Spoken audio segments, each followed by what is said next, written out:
ప్రస్తుతానికి మనం బెతెస్దా కోనేటి నుండి వియో డొలరోసా వే మార్గంలో వెళ్తున్నాం. ఈ వియో డొలరోసా వే అంటే వేదనకరమైన మార్గం. అలనాడు యేసుక్రీస్తు ప్రభువారు ఈ మార్గం గుండా నడుస్తూ ఆయన సిలువను మోసుకుని వెళ్ళారండి. ఆయన సిలువ మోసిన దారి, సిలువ దారి అని కూడా మనం పిలవచ్చు. ఆయన సిలువను మోసుకుంటూ ఈ దారిలోనే నడుచుకుని వెళ్ళారు. ఇప్పుడంటే రోడ్లు ఉన్నాయి, కానీ అప్పుడు రాళ్లతో రప్పలతో ఈ రోడ్డు నిండిపోయింది.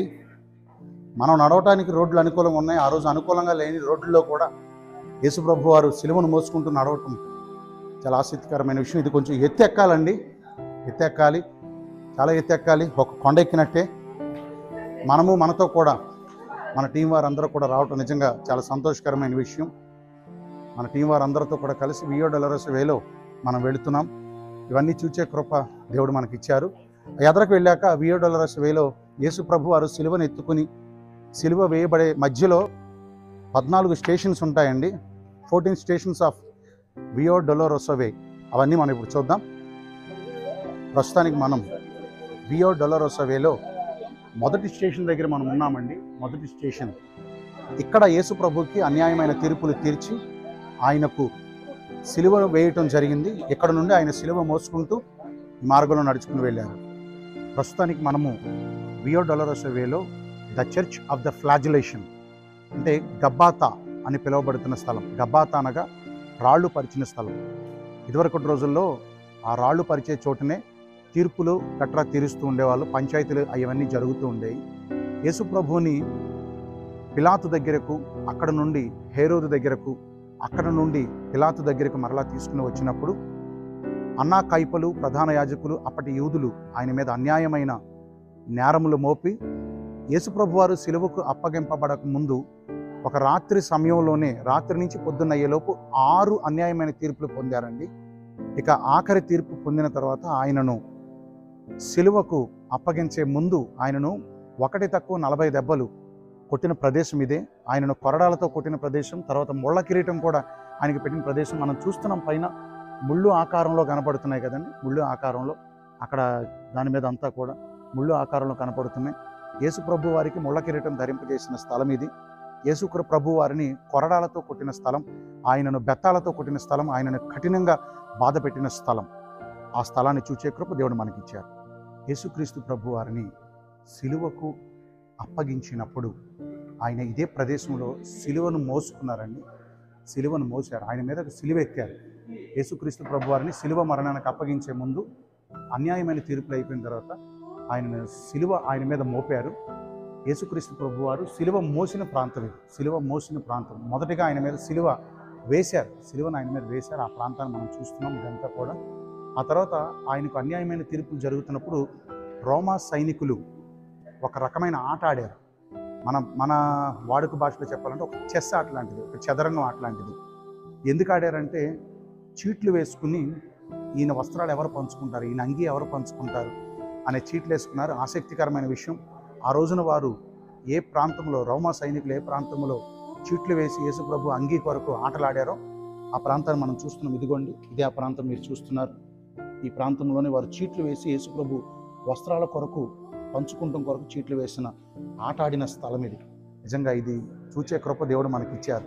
ఇదంతా ఒకసారి చర్చ చూడండి.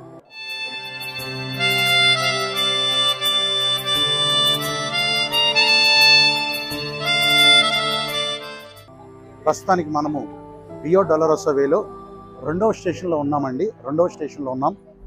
ఇక్కడ యేసయ్య తన మీద సిలువనెత్తుకుని తన భుజాల మీద సిలువ మోసుకుంటూ ఈ దారిలో నడుచుకుని వెళ్ళిన స్థలం అది మనం చూస్తున్నాం. ప్రస్తుతానికి మనం వియో డొలరోసా వేలో 3వ స్టేషన్ దగ్గర మనం ఉన్నాం.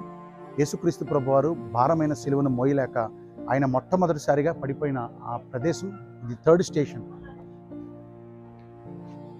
యేసుప్రభు వారు సిలువను మోయలేక పడిపోయిన స్థలం అది చూస్తున్నాం. ఈ మార్గం యేసుప్రభు వారు నడిచిన మార్గం. యేసుప్రభు వారు నడిచిన మార్గం ఆ రోజు 2000 సంవత్సరాల క్రితం మార్గం. ప్రస్తుతానికి మనము వియో డొలరోసా వేలో 4వ స్టేషన్ దగ్గర మనం ఉన్నామండి. ఈ 4వ స్టేషన్ దగ్గర యేసుక్రీస్తు ప్రభు వారైన తల్లి అయినటువంటి మరియమ్మ గారు ఆయనను మొదటిసారిగా కలుసుకున్న స్థలం, సిలువ మోసుకుని వెళుతున్న యేసును మొదటిసారిగా కలుసుకున్న స్థలం అది మనం చూస్తున్నాం. యేసు తల్లి అయిన మరియ యేసును కలుసుకున్న స్థలం 4వ స్టేషన్. ప్రస్తుతానికి మనం రియో డొలరోసా వేలో 5వ స్టేషన్ దగ్గర ఉన్నామండి. ఈ 5వ స్టేషన్ దగ్గర యేసుప్రభు వారు సిలువను మోయలేక మోస్తూ ఉండగా రోమా సైనికులు యేసుప్రభు సిలువ మోయాలని అక్కడికి వచ్చినటువంటి పస్కా పండుగను ఆచరించడానికి వచ్చిన కురేనీయుడైన సీమోను, కురేనియా అంటే ఆఫ్రికా దేశం, ఆఫ్రికా దేశం నుండి పస్కాను ఆచరించడానికి వచ్చిన కురేనీయుడైన సీమోను మీద ఆ సిలువను మోపారు. అప్పటికి సీమోనుకి యేసుప్రభు ఎవరో తెలియనప్పటికీ రోమా సైనికులు చెప్పిన ప్రకారం ఆయన సిలువను భుజం మీద మోసుకుని కొంత దూరం నడవడం జరిగింది. యేసుప్రభు వారు సిలువను మోస్తూ మోస్తూ ఆయన చేతిని ఇక్కడ మోపారండి. ఆయన చేతిని మోపిన గుర్తు మనకు కనపడుతుంది. ఆయన ఆనుకున్నారు, ఇక్కడ ఈ ప్లేస్లో ఆనుకున్నారు. ఆ రాయి మీద ఆయన చేతి ముద్రను మనం చూస్తున్నాం, గుర్తును మనం చూస్తున్నాం.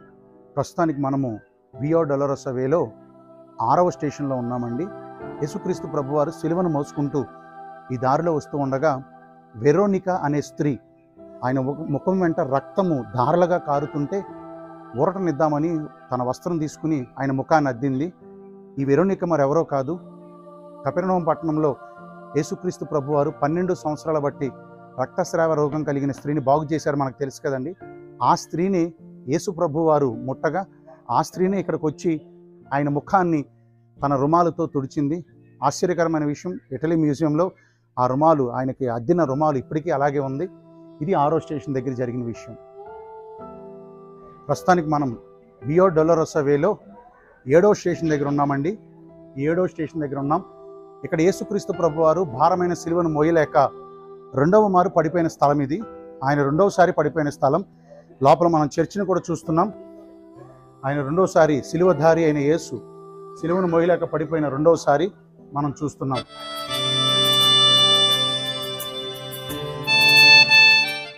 ఇప్పుడు మనం నిలబడిన స్థలం వియో డొలరోసా వేలో 8వ స్టేషన్ దగ్గర మనం నిలబడ్డాం. 8వ స్టేషన్ చూస్తున్నారు మీరు, వియో డొలరోసా వే 8వ స్టేషన్. స్థలానికి ఉన్న ప్రత్యేకత ఏంటంటే యేసుక్రీస్తు ప్రభువారు ఆయన రక్తపు ముద్దయిపోయి ఆయన దేహం చేల్చబడి దెబ్బలు తగిలేసి వేదనకరమైన పరిస్థితులు, ఆయన చూడంగానే జాలేసే పరిస్థితులు ఉంటే సియోను కన్యకులు, యెరూషలేము కుమార్తెలు అందరూ కూడా ఈ మార్గంలో నిలబడి అటు ఇటు నిలబడి వారు యేసును చూడంగానే వెక్కి వెక్కి ఆడటం మొదలుపెట్టారు. అయ్యో మా కొరకు ఇంత వేదన పొందుతున్నాం నాయన యేసు అంటూ ఆయన మీద పడి ఏడుస్తుంటే ఈలోప యేసు ప్రభు సిలువను ఆపి చెబుతున్న మాట, అమలారా నా నిమిత్తం ఆడవకండి, మీ కొరకు మీ పిల్లల కొరకు ఆడవండి.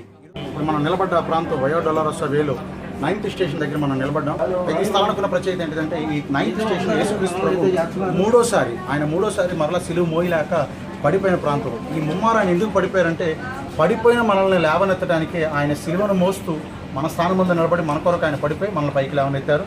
మనం కూడా భక్తిలో నిలకడగా ఉండి ప్రభు ఇచ్చి ఆశీర్వాదాలు పొందాం. స్తోత్రం. వియో డొలరోసా వేలో 10వ స్టేషన్ దగ్గర మనం ఉన్నామండి. 10వ స్టేషన్ దగ్గర ఉన్నాం. ఇప్పుడు మనం చూస్తున్నది 10వ స్టేషను. ఇక్కడ జరిగింది ఏంటంటే యేసుక్రీస్తు ప్రభు వారి వస్త్రాలను అలనాటి రోమా సైనికులు పంచుకుంది ఇక్కడే. రోమా సైనికులు యేసుప్రభు వస్త్రాన్ని చీట్లు వేసి పంచుకున్నారంటారు చూడండి. ఆయన వస్త్రాన్ని పంచుకున్న స్టేషన్ ఇదే. ఆయన వస్త్రాలు లేనివాడిగా సిలువ మీద వేలాడాడు. ఆయన వస్త్రాలు పంచుకుంది ఇక్కడే, ఇదే స్థలం 10వ స్టేషన్. ప్రస్తుతానికి మనం ఉన్నది యేసును సిలువ వేయటానికి సిలువ మీద ఎక్కించి ఆయనకు మేకులు కొట్టిన ఆ ప్రాంతంలో మనం ఉన్నాం. మనం చూస్తున్నాం యేసును సిలువలో వేలాడదీయడానికి ముందు ఆయన సిలువను ఎక్కించి రాణువ వారు ఆయనకు మేకులు కొడుతూ ఉన్నారు. ప్రస్తుతానికి మనం ఉన్నది యెరూషలేము పట్టణంలోని హోలీ సెపల్కర్ అనే ఒక చర్చిలో మనం ఉన్నాం. ఇదే స్థలంలో యేసు ప్రభుని సిలువ వేశారు, ఆయనను సిలువకు వేలాడదీశారు. ఇదే స్థలంలో ఆ బండలు మనం చూస్తున్నాం. ప్రస్తుతానికి అది అంతా ఒక కొండ, గొల్గొతా అనే కొండ. ఆ కొండ మీద ఇప్పుడు ఇలా చర్చిని కట్టారు. చూస్తున్నాం. ఇక్కడికి వచ్చిన ప్రతి ఒక్కరూ విశ్వాసం కలిగి ఈయనలో చేతులు పెడతారు, ఇందులో చేతులు పెట్టి ప్రార్థన చేసుకుంటారు. ఇక్కడే యేసు ప్రభుని సిలువ వేశారు. సిలువ వేయబడి సిలువ మీద మరణించిన యేసును కొందరు శిష్యులు అక్కడ ఉన్నవారు ఆయన దేహాన్ని కిందకి దించి ఈ రాయి మీద పెట్టి ఆయనను సుగంధ ద్రవ్యాలు పూసి నార వస్త్రాలు చుట్టి ఆయన దేహాన్ని సమాధిలో పెట్టడానికి సిద్ధపరిచిన రాయి ఇదేనండి. ఈ రాయే అది. ఈ రాతి మీదే అలనాడు యేసుప్రభు వారిని పరుండబెట్టి ఆయన దేహాన్ని పరుండబెట్టి సన్ననార వస్త్రాలు చుట్టి సుగంధ ద్రవ్యాలు పూసిన ఆ స్థలం. ఇప్పటికీ ఇక్కడికి వచ్చిన వాళ్ళందరూ ఆ రాయిని ఎంతో నమ్మకంతో శుద్ధి చేస్తూ ఉంటారు. మీరు వెనకాల చూస్తే యేసు దేహాన్ని శిలువ మీద నుంచి దించి ఈ రాయి మీద పరుండు పెట్టి ఆయన దేహాన్ని సుగంధ ద్రవ్యాలతో శుభ్రపరిచి ప్రేత వస్త్రాలు చుట్టి సమాధిలోనికి తీసుకెళ్ళినట్టుగా మనం చూస్తున్నాం. మనము యెరూషలేములోని హోలీ సెపల్కర్ చర్చి దగ్గర ఉన్నాం. ఇక్కడనే సిలువ వేయబడి చనిపోయిన యేసు యొక్క దేహాన్ని పెట్టారు. అంటే యేసు ప్రభు వారు సమాధి చేయబడ్డ సమాధి ఇదే. ఆ సమాధిపై కట్టబడ్డ అందమైన చర్చిని మనం చూస్తున్నాము.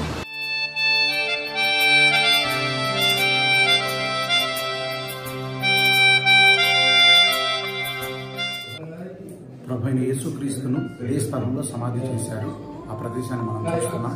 ఆ తదుపరి ఇదే స్థలంలో ఆయన చెప్పినట్లుగా 3వ రోజు సజీవుడిగా తిరిగి లేచారు.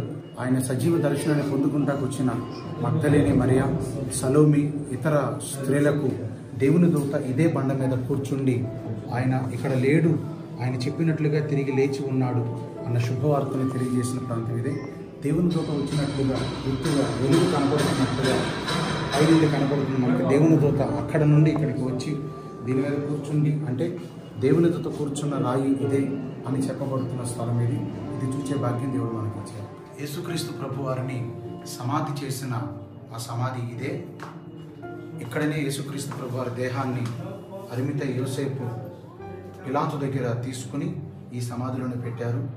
ఆయన చెప్పినట్లుగా ఇక్కడ నుండే ఆయన సజీవుడిగా పునరుత్థానుడై తిరిగి లేచారు. ఈ బండ మనం చూస్తున్నాం. ఈ బండ అప్పటి కాలపు బండలోని బండగా మనకు కనపడుతుంది.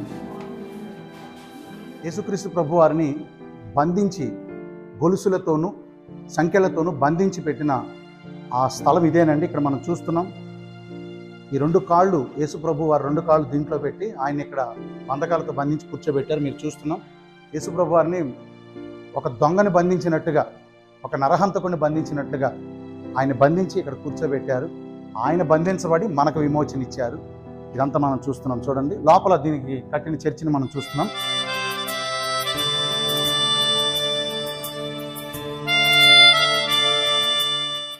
ఇది ఆ లోపల కట్టబడ్డ చర్చ్ అండి ఇది.